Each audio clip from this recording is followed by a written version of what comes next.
Yo, what is good, Knicks Nation? Welcome back to Knicks Media. This is Richie, and today we're breaking down the keys to the New York Knicks' success in the second half of the season. All-Star Weekend is over, and tomorrow night, the New York Knicks are back in action in Philadelphia, taking on the 76ers. And in this video, I want to break down what needs to happen for these New York Knicks to have success heading into the second half of the season. How can they propel themselves into the postseason with momentum so we can go on a deep playoff run? Something that Knicks fans have been waiting for a long time. We saw a little tease of it last season, beating the Cleveland Cavaliers in 5 in round number 1, losing to the Miami Heat in round number 2. Knicks fans' expectations is to do that again, but this time get past the second round and hopefully into the Eastern Conference Finals. How is that going to happen? Let's break it all down in this video. I'm really excited to break it all down. So, folks, if you're new to the channel, don't forget to subscribe to Knicks Media. We got a lot of content coming your way all throughout the rest of the season. And don't forget to hit that like button as well, folks. Really does help out the channel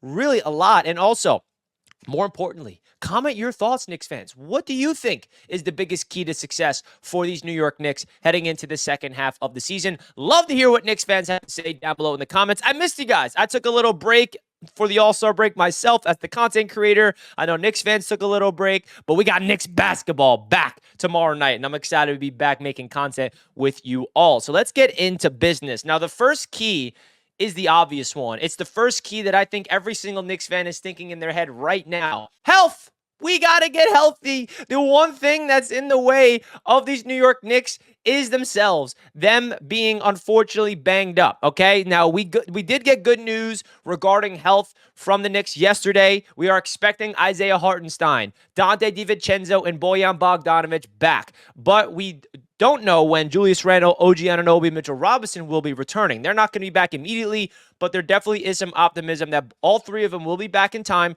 for the postseason, which really all that matters in my opinion. So the Knicks got to not only get healthy, but they got to stay healthy, okay? And the cool thing about this Knicks team is that Leon Rose positioned themselves to be able to sustain these injuries because of how deep this Knicks roster is. So we all know the first key is the obvious. How can we stay healthy? How can we sustain the success on the court and make sure that we can absolutely go gain some momentum, right? Heading into April, heading into the playoffs. Now, the next key I have is chemistry. Now, you look at the 9-game winning streak that the New York Knicks had a month ago, right? Before all the momentum got ruined because of all the injuries. Why were we playing so well?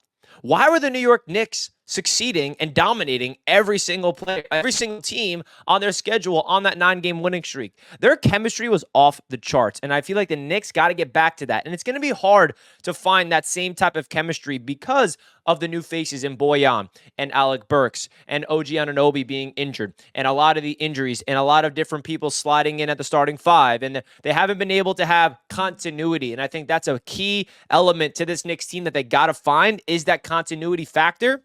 Because what continuity means is the same people on the New York Knicks players, they play well together over and over and over again. They get that continuity, get that familiarity with each other so they understand each other's tendencies. So how can they gain that chemistry back? Because they must get into a rhythm heading into the playoffs. If you look across even sports, not even just the NBA, you can say this about the NFL, you can say this about the MLB, the NHL. The teams that make runs in the postseasons are usually the ones that play their best ball heading into the playoffs. So the Knicks got to get healthy, gain chemistry in April. So we're playing our best ball. Like, how awesome would it be if the Knicks finish off the season, winning 9 of the last 13 games or something like that? Like, the Knicks got to play their best ball towards the end of the season. And that comes with getting healthy, and that comes with gaining that chemistry that we had a few weeks ago. So the Knicks got to get hot. They need to figure each other out because, again, there's a lot of new faces and players that just don't really know how to play with each other just yet. Now, the good news is about this New York Knicks team is that guys like Jalen Brunson, Josh Hart, and Dante DiVincenzo, for example, their chemistry is off the charts because they go all the way back to their Villanova days winning championships together. Now, we know that Julius Randle has chemistry already with Jalen Brunson and other players on the court, but I'm looking at OG Anunoby, okay? I'm looking at Bojan Bogdanovic. I'm looking at Alec Burks, the new guys. How are those guys going to fit in? And Precious Achiuwa, for that matter. How are they going to fit in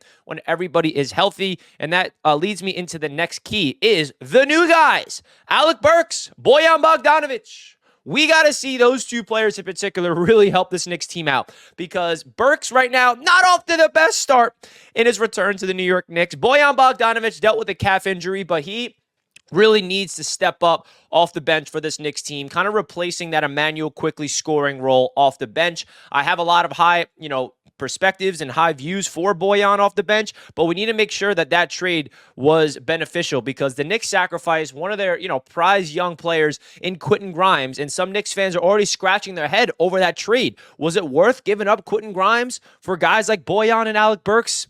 We shall see, and it's up to those two guys in particular to really find their rhythm and prove that that trade was worthwhile for the Knicks. And OG Anunoby, right, he's still a new guy. He's a new face to this Knicks team. He plugged in, and the Knicks were winning immediately when he was playing basketball for the Knicks. So when he returns, okay, hear me out on this, folks. Mitchell Robinson is coming back.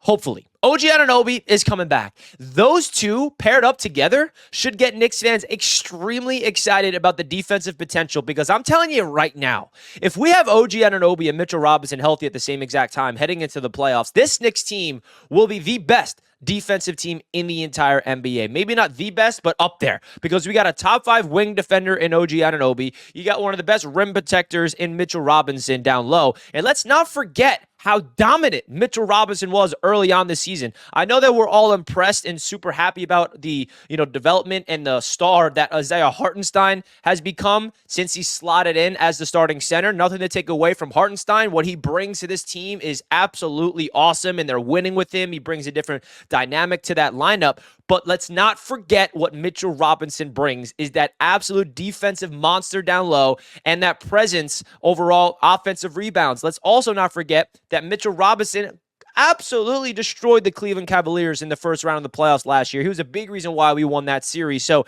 getting Mitch back and pairing him up with OG Anunoby, from a defensive perspective, we have not seen the full potential of this Knicks team yet. And I had to just bring up those two guys in particular, because when they're both healthy together, it's going to be scary. It's going to be a really fun thing to watch. Now, the next key I want to talk about is the depth, okay? How can the depth of this team help this Knicks team win? How can they stay afloat? Because unfortunately, we're not going to be healthy right out of the gate, right?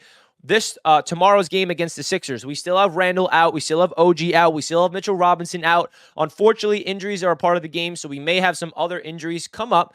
So how can the depth of this team really slide in and help this Knicks team stay afloat? Now, the cool thing about this squad is the depth is there. We've had guys like, for example, Precious Achiuwa stepping in for Julius Randle when he went down. He's playing really good basketball. Josh Hart, him stepping into that starting 5 and really helping this Knicks team win basketball games. Dante DiVincenzo, when Randle and OG went down, they needed a secondary scorer next to Jalen Brunson, and Dante stepped up and was absolutely lighting it up, putting over 27 points per game when OG and Randle went down. Isaiah Hartenstein, another example we just talked about. When Mitchell Robinson went down, Hartenstein stepped up and was playing phenomenal basketball. So the depth of this Knicks team is the key to sustain the injuries and help this Knicks team stay afloat. And I think that's another big reason why Leon Rose made that trade for Bojan Bogdanovic and Alec Burks, is because there was a lot of holes off the bench after the Knicks traded away R.J. Barrett and Emmanuel quickly. We got OG Anunoby, we got Precious Achiuwa. We're all happy about that trade now,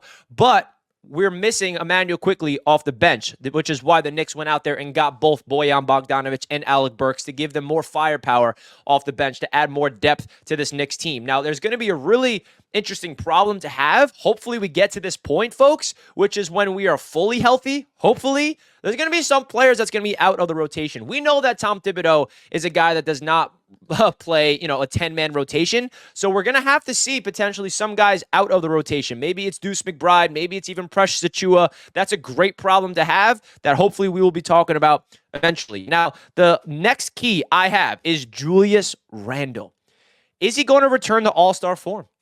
Julius Randle was playing his best ball for the New York Knicks this season before he went down with that shoulder injury, which was so unfortunate. The timing of that injury was absolutely devastating, and Randle started off the season really bad. Let's not forget, his first 2 weeks this season he was playing bad, and I think a lot of it had to do with him recovering from that ankle surgery in the summer, and then he found his rhythm, and then he's back into all-star form, and then he went down. So I think Knicks fans have to expect Randle to be a little rusty out of the gate when he does return. It'll be really not fair to Julius Randle to expect him to just be an all-star right when he plugs in, which is why we need him to be out there hopefully by mid-March so we can have a few weeks to get back into that all-star shape ready for the postseason, because Julius Randle is kind of the X factor for me in terms of the Knicks' playoff chances, because the one thing he has not shown just yet is his ability to step up in the big moments. Julius Randle has been a phenomenal Knick so far in the regular season, but Knicks fans are still waiting for Randle to step up when it matters the most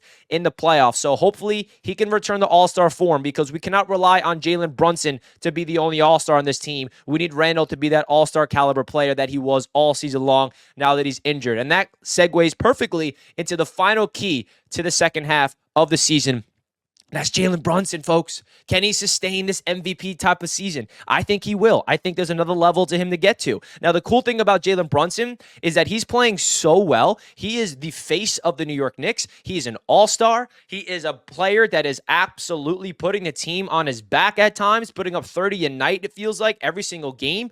But the cool thing about the Knicks squad is that they're not so depending on Jalen Brunson to carry us to victories. We're deep, right? If Brunson hypothetically has a bad night, we have weapons off the bench. We have weapons next to him in the starting five to help him, support him. Like a Dante DiVincenzo can get hot. Bogdanovich can get hot. Even Alec Burks is a player that's hot and cold. When he's hot, he's really hot. When he's cold, he's terrible. Julius Randle as well. OG Anunoby when healthy. Of course, there's a lot of players around Jalen Brunson where we're not so depending on him to help us win every single game. Obviously, the Knicks are at their best when Brunson is playing at the top of his craft, but there's a lot of NBA teams out there that's very star dependent, meaning that their superstar is their entire team. If they're off, the team stinks. I think that the Knicks, let me just say this. Very rare for Brunson to have an off night, but the cool thing about this Knicks team is the supporting cast around him. And I'll finish it off with this with Jalen Brunson. If he can go to another level or just sustain what he's been doing all season long and play at this level, this Knicks team is dangerous because he's stepping up in the clutch. He's putting this team on his back. He is an offensive monster, okay? He is being a playmaker. He's being the floor general. He's the leader of this Knicks team. He's the face of the organization. So Jalen Brunson, can he continue this MVP type of season? I think he will, and he is the final key to the Knicks' success. Folks, let me know your thoughts down below in the comment section. I'm going to run through the keys that I had just real quick before we end it off. The health is the number one key. We got to get healthy. We got to sustain the injury bug. The next one is chemistry. Can the Knicks find their chemistry and get into a rhythm again like they did on that 9-game winning streak, playing selfless basketball, playing for one another, being really communicating on the defensive end of the floor? Chemistry is the key to the Knicks' success. I'm telling you guys that right now. The next one is the new guys. What do we expect from Bojan Bogdanovich and Alec Burks? Both of them have to really impact this Knicks team if we want to be successful in the Eastern Conference, as well as OG Anunoby and Mitchell Robinson and all the other guys. And of course, Precious Achiuwa, who's a new guy. And then the depth of this Knicks squad. How can they really help this Knicks team stay afloat while we're trying to get healthy? And the final two was Julius Randle. When is he going to return to all-star form? When he gets back on the lineup? Hopefully sooner rather than later. And then finally, we just broke it down. Jalen Brunson. So, folks, let me know your thoughts in the comment section. My name is Richie. I had a lot of fun recording this video talking about our New York Knicks. Cannot wait for Knicks basketball to be back. I'll see you guys later. Peace out.